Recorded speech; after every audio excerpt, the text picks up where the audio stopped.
Hello friends, आज हम सीखेंगे प्लाज़ो पैंट की बेल्ट लगाना। ये देखिए फ्रंट पार्ट ऐसे मैंने इसका आसन जोड़ के तैयार कर लिया है और एक 4 इंच की पट्टी काट ली है। उसमें ये 4 इंच की पट्टी है और इसमें क्या है, बुकरम हम लगाएंगे। अगर आपके पास चिपकाने वाली बुकरम है तो उसे आप काट लिए। 1 इंच या 1.25 इंच की बुकरम पट्टी आप काट सकते हैं। वैसे 1 इंच से एक पैर आगे काटेंगे तो वो ज़्यादा अच्छी लगती है। ये देखिए इस तरह से इसको फ़ोल्ड कर लेंगे, आधा इंच अंदर को फ़ोल्ड करके एक प्रेस मार लेंगे और इसको इस तरह से फ़ोल्ड करना है जैसे मैं आपको करके दिखा रही हूँ। और जो है ये आधा इंच जो इसमें कपड़ा बचा है नीचे, इस पे इस तरह से निशान लगा लेंगे ताकि हमको पता लग सके कि हमें अपनी जो सिलाई लगानी है वो कहाँ पर लगानी है। इसी निशान को हम अपने मेन पल्लू के साथ जोड़ेंगे, मतलब अपने जो पैंट का हमारा पार्ट है उसके साथ, फ्रंट पार्ट के साथ जोड़ेंगे। ये निशान लगाना बहुत ज़रूरी है क्योंकि फिर बाहर कपड़ा ना दिखाई दे, इसलिए ये लगाया जाता है। देखिए आगे मैं आपको बताऊँगी, दिखाऊँगी, तब आपको समझ आएगा कि ये निशान हमने क्यों लगाया। ये देखिए फ्रंट पार्ट को मैंने सीधा रखा है और वो उस तरह से रखा है। हम इसको इस तरह से जोड़ेंगे ये फ्रंट पार्ट सीधा, और जो हमारा ये पट्टी है इसको हम उल्टा रखेंगे इस तरह से। जैसे मैं आपको दिखा रही हूँ, आप इस तरह से ही रखेंगे ताकि ये इस तरह से फ़ोल्ड होगा। ये सिलाई में आ गया और ये अंदर को फ़ोल्ड करके फिर इसको हम ऊपर से एक जो हमारा मेन आएगा सिलाई, वो इस तरह से आएगी। ये देखिए इस तरह से इस पे हम एक और सिलाई लगाएंगे, वो हमारी फाइनल जो होगा सिलाई होगी। तो सबसे पहले हमें अपनी एक सिलाई ये लगानी है, फ्रंट पार्ट को सीधा लेना है और पट्टी को उल्टा लेना है। ये देखिए उल्टे पे उल्टा ऐसे रख के इसको हम एक बार सिलाई कर लेते हैं। फिर उसके बाद क्या करना है मैं आपको बाद में दिखाती हूँ। देखिए हमारी सिलाई हो गई है। सिलाई होने के बाद मैं आपको अच्छे से दिखाती हूँ कि किस तरह से रख के हम इसको फ़ोल्ड करके मेन अपना सिलाई लगाएंगे। ये एक सिलाई हो गई, उल्टे के ऊपर रख के लगाई हमने ये सिलाई। अब हम इसको सीधा करेंगे और सीधा करके आप इसको देखिए अपनी बुकरम को थोड़ा अच्छे से रख लेना, वो इधर उधर भागे ना। और इसको कपड़े को अंदर फ़ोल्ड करेंगे और इस कपड़े को बुकरम के साथ हम इस तरह से रखेंगे। जो हमने आधा इंच अंदर फ़ोल्ड किया था वो इसलिए किया था। ये देखिए कितने अच्छे से वो दिखाई दे रहा है, अच्छा साफ़ सुथरा बिल्कुल।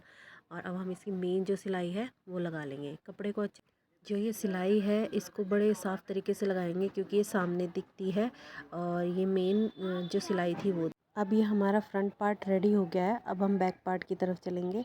बैक पार्ट में भी ऐसे ही करना है। ये बैक पार्ट है हमारा, आसन हमने जोड़ लिए हैं पहले से ही।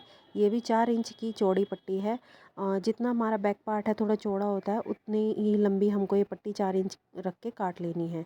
उसके बाद हमें इसको, इसके बीच में हमें इलास्टिक रख के सिलना है। जैसे आगे में बुकरम रख के हमने सिला है पट्टी, और ये पट्टी हम क्या करेंगे, इसके बीच में हम डालेंगे इलास्टिक। ये बेल्ट जो हम बना रहे हैं आगे से बेल्ट वाली और पीछे से इलास्टिक वाली जो हम पैंट बना रहे हैं। तो ये देखिए इस तरह से रख के इसको एक सिलाई हम लगा देंगे। सिलाई लग गई। एक सिंपल जो सिलाई हमने लगानी थी वो हमने बैक पार्ट पे पहले उसको अटैच कर लिया है अपनी पट्टी को अपने पार्ट के साथ। ये देखिए इस तरह से। और हम ये क्या करेंगे, अब हम फ्रंट पार्ट रखा, उसके ऊपर हम बैक पार्ट को इस तरह से रखेंगे, मतलब सीधे पार्ट के ऊपर सीधी तरफ रखना है। और ये इस तरह से जो ये सिलाई है हमारी, फ्रंट पार्ट की सिलाई दिख रही है, ये पीछे से बैक पार्ट की भी सिलाई के साथ सिलाई हमें बिल्कुल इस तरह से रखनी है। ये आगे पीछे नहीं होनी चाहिए। और इस तरह से हम इस पट्टी को पीछे की तरफ ले जाएंगे, मतलब एक तरफ रखनी है, सिलाई से सिलाई मिलानी है। उसके बाद जो बाकी पार्ट पट्टी का बचता है वो पीछे की तरफ इस तरह से फ़ोल्ड कर देंगे जिस तरह से मैं कर रही हूँ। और यहाँ पर हमको अपनी बुकरम रखनी है, ये सॉरी इलास्टिक रखनी है। इलास्टिक रखने के बाद जो एक्स्ट्रा फैब्रिक है उसको इस तरह से फ़ोल्ड कर देना जैसे मैं आपको करके दिखा रही हूँ। ये देखिए इस तरह से फ़ोल्ड कर देना है और फिर हम यहाँ पर इस पर सिलाई लगाएंगे। ये हमारी मेन सिलाई होगी जहाँ आपको बता रही हूँ, यहाँ पर हम इसकी सिलाई लगाएंगे। और दूसरी तरफ भी हमको यही करना है सेम। बैक पार्ट में इसी तरह से फ़ोल्ड करके इलास्टिक को हमें वहीं तक लेकर जाना है, आखिरी छोर तक, और उसको दोनों को सिल देना है। और सिलने के बाद उसकी एक और मेन जो इलास्टिक के नीचे कपड़ा फ़ोल्ड करके जैसे इलास्टिक नॉर्मली लगाते हैं, ये सेम टू सेम वैसा ही हो जाएगा। कपड़ा अंदर फ़ोल्ड करके एक सिलाई लगा देनी है और इलास्टिक को खींच के स्ट्रेचेबल कर लेना है। ये देखिए हमारी सिलाई लगने के बाद ये इस तरह से दिखेगा, इस तरह से एकदम फिनिशिंग से, कोई इसमें कपड़ा बाहर नहीं दिखाई देता। और ये इस तरह से हम लोग कपड़ा जो बाकी है उसको अंदर की तरफ फोल्ड कर देंगे और एक सिलाई लगा देंगे। पूरे में एक सिलाई लगा देंगे। सिलाई लगाने के बाद हम बीच में इलास्टिक के बीच में भी एक सिलाई लगाते हैं, जिससे कि हमारी जो इलास्टिक है इधर उधर ना खिसके। ये देखिए इस एक तरफ का हो गया, ये मैंने दूसरी तरफ भी इसको जोड़ लिया। जैसे मैंने आपको बताया, एक साइड बताया, वैसे ही दूसरी साइड भी कर लेना है। और हम इसकी एक सिलाई लगाएंगे इसको मोड़ कर, जैसे इलास्टिक नॉर्मली लगाते हैं सेम वैसे ही इसका अब पिछला वाला पार्ट हमारा हो जाएगा रेडी।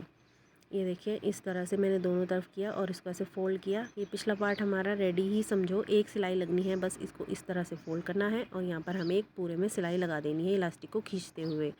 और खींचने के बाद ये देखिए किस तरह से ये लगने वाला है, मैं आपको अभी दिखाती हूँ। ये देखिए हमारा बैक पार्ट भी तैयार हो गया है। ये फ्रंट पार्ट ये मैं दिखा रही हूँ, ये बैक पार्ट ये मैंने सिलाई लगा ली है इलास्टिक। अगर आपको ये वीडियो पसंद आई हो तो प्लीज़ इसे लाइक करें, सब्सक्राइब करें।